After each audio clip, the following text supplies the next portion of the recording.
Pangalawa, yaman tayo na sa biyaya ng Panginoon. Yaman na alam natin ang ating pagkakakalala. Ano ang kalakasan mo para mananatili? Ang biyaya pa rin ng Panginoon. Yung buong pagkatao, resolution of the faith because they rely on willpower. No? Ang mga resolution ay madalas nabibigo dahil umaasa ito sa willpower o sariling lakas mo. Sariling lakas mo. Ang bagong tipan, ang new covenant, ang new grace sa ating Panginoon, ito'y gumagana tayo sa kapangyarihan ng Diyos. Nananatili tayo nakakalaman dahil sa kapangyarihan ng Diyos. So ito yung kalakasan natin. So, you know your identity, you know the strength that you have because of the grace of God, because of our Lord Jesus Christ. Sabi sa Corinthians, He said to me, my grace is sufficient for my strength is made perfect in weakness. So, ang sabi, dun sa kahinaan ni Pablo, nandun naging ang biyaya ng Panginoon ay lalo naging malakas. No? Sinabi sa akin, ang aking biyaya ay sapat na sa iyo sapagkat ang aking kapangyarihan ay nagiging sakdal sa kahinaan. Kung kailan tayo mahina, Lord, hindi ko kaya. Lord, tulungan mo ko. God then will come into our life at tumutulong. Totoo po yun. Natatawa ako. Natutuwa ako sa mga tao na nasa kayo. Ini-interview. At sabi nila, nananalangin raw kung kailangan nila ang Panginoon. Tumawag raw siya sa Panginoon. At nagkaroon ng milagro. Masisisi ba sila? Hindi. Naniniwala ako sa kanila. Naniniwala ako. Mas hindi sila po na rin. Anong religion nila? Why? Because me, myself, I believe that God is what the word is saying. Kaya sinasabi dito, sapagkat ang kapangyarihan ay nagiging sakdal sa kahinaan. Look, huwag kayong mag-worry. Huwag kayong magiging stress. Kung may nakikita kayo weakness o kahinaan o problema sa buhay natin. For sure, because of His word, God will come to us. Siya yung lakas natin. Yung lakas natin, alam mo, meron ka, may kainaan ka, may likus ka, may sakit ka, may problema ka. Sige lang, kausapin mo ang Panginoon. Alam niyo, ang komunikasyon sa Panginoon, hindi lang prayer, Our Father, Holy Father. Hindi yung ganong prayer. Ang tunay na communication is prayer pag alam mo ng Diyos. Kung ang science na sa quantum theory ay pinuprove, alam niyo ang quantum theory nagsasabi na tayo ay matter. Ang matter is made out of molecules. Sino ba naman sa science? Kaya hindi ka sa science. Ang molecules is made of cell. Ang cell is made of atom. And atom is made of yung atomic particles. And atom is made of proton, neutron, and electrons. Yun ay tayo. Yun ang physical being natin. Na pag sinuri sa pinakamaliit na atom, hahanapin nila anong mahawak doon. Alam na na-discover ng scientist, energy. And energy is light. God is light. Sabi sa Colossians, He holds everything. Kung totoo siya sa quantum theory, alam ko ito. Ang nakikita natin, yung mga atom, yung mga molecules na hindi gumagalaw, kaya nagiging physical being. Pero pag yan gumalaw, parang invisible yan. Parang kamay ko, solid. Pag ikalaw ko, absent na makita. God is spirit. And spirit is not the thing na pwede natin i-explain kung hindi na i-experience natin sa relasyon sa Panginoon. Pag sinabi, God is everywhere, kaya sabi, i-challenge ko nga naman kung ikaw ang nag-pray dito ngayon, ilabas mo sa Pilipinas, sa mundo, sa kalawakan, ano na ang kaliit ka, hindi ka makikita, tuldok ka na. Pati ang Earth ay tuldok lang yan. Dahil pagkatapos ng Earth, bahagyan ng planet, ng galaxy. Ang galaxy naman, milyon-milyong galaxy meron. At sa milyon-milyong galaxy, milyon-milyong universe naman. Nakita natin sa naroon natin. Tapos, kilala mo ng Diyos. Dahil maunawaan natin ang espiritu ng relasyon namin sa Diyos. If God is everywhere, it is because we believe. Base sa quantum theory, things can be at the same time and everywhere. God is true. So ano ang communication? Kausapin mo ng Diyos. Alam mo na ng Diyos. Alam mo hawak siya. Alam mo He is everywhere. Alam mo omnipotent siya at madala. Alam mo omnipresent siya. Nasa lahat ng everywhere. So, yun yung ang dapat. Alam mo, pagkakailangan mo, alam mo ang kalakasan mo na lumakad dito at nagpapatuloy, lalo na sa kabataan. Alam niyo lumakad pagkakailangan nito at alam niyo magpapatuloy ayon sa biyaya ng ating Panginoon. Sapagkat yun ang kabuuan natin. For it is God who works in you, both to will and to do for the good pleasure. So sino nagbibigay, sino gumagawa po yun sa atin? Ang Diyos. Kaya kung gumawa ka ng tamang mabuti patungkol sa Kanya, yun dahil hindi sa iyo, hindi dahil ikaw, dahil hindi na nagisna ng kabutihan, hindi dahil naturuan ka ng kabutihan. Nandiyan na yan sa Euro, nandiyan na yung mahalagang, pero yung i-execute mo, ginagawa mo, it's because God is in you. Tandaan natin, kaya huwag tayo gumalaw na basta-basta dahil hindi sumasagot sa Panginoon. Lord, tama ba? Lord, ikayin mo ako. Pag-isip mo sa mga sabi ko, Lord, tama magagawin ko. Lord, salamat. Kaya kami wala nang ibang gagawin. Pag-upo na ako sa kanila, Lord, kami po'y napapasama sa araw na sa ating pagkalingakan mo ang aming pagdadrive. Inuumpisa ko yan.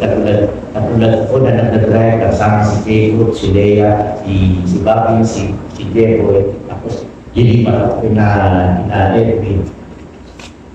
Si JJ, si JR, kasama si JR, kasama si Rector. Lahat na napapasok dito, kasama si Elmer, kasama si lahat na kasama. What is that? That's communication. Prayer, nakukunik ka sa Panginoon, kinakausap mo, parang kinakausap mo yung asawa mo. And that is how things run to us, tayo mga.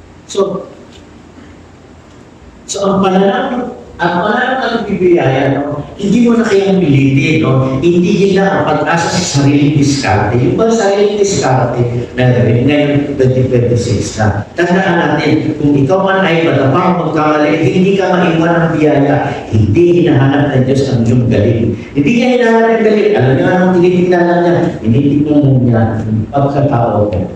Nandiyan ba siya? Simple as that. Kaya pagdating sa Ezekiel, makakabaan niyo sa titignan na sino ba ang nananampalataya sa akin? Yung pananampalataya ko, yung nasa akin na pero tinitignan pa naman, hindi yung 5 senses, hindi yung mga nagagawa. Hindi yung, sinasabi na po natin, no?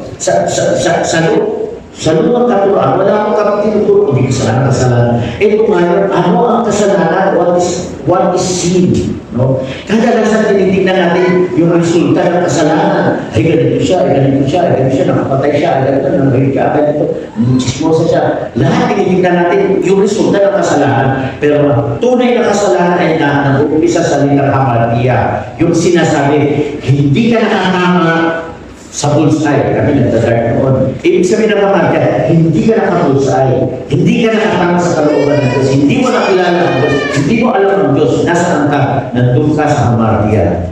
Yung hamartia, ibig sabihin, in short, pag wala ka sa Panginoon, pag hindi ka nakapunta sa Panginoon, ano yun? Kasalanan.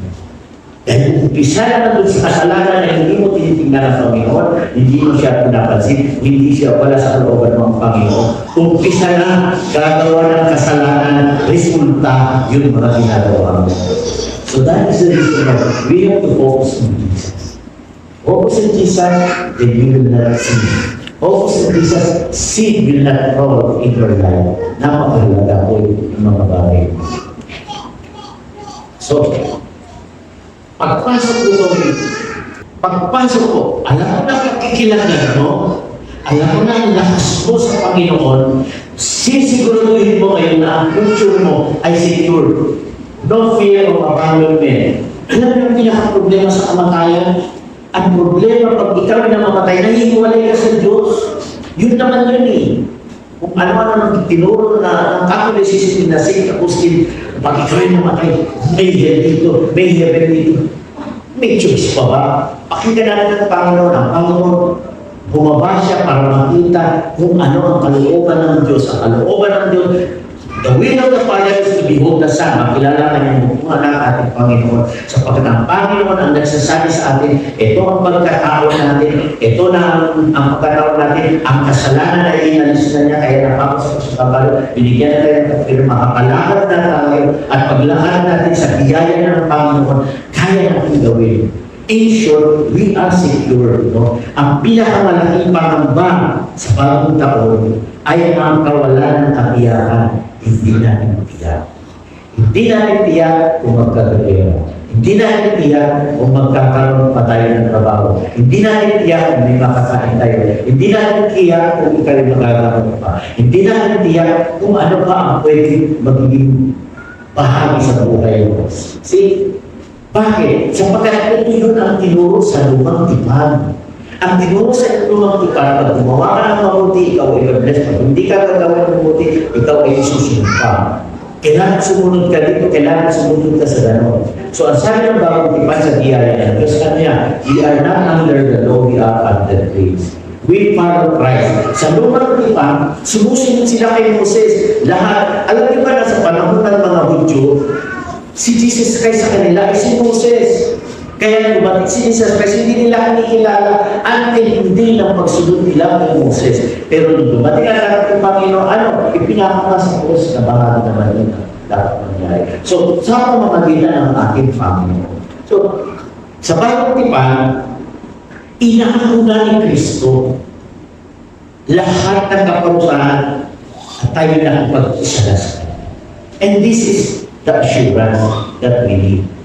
Ang sabi sa Hebreo, let your conduct be without covetousness. Be content with such things as you have. For He Himself has said, sino nagsabi? Ang Diyos, ang Kristo. I will never leave you nor forsake you. Hindi ko kayo pababayaan, hindi ko kayo iwanan. Kanino sinabi niya yan? Sinabi niya yan sa mga Hudyo.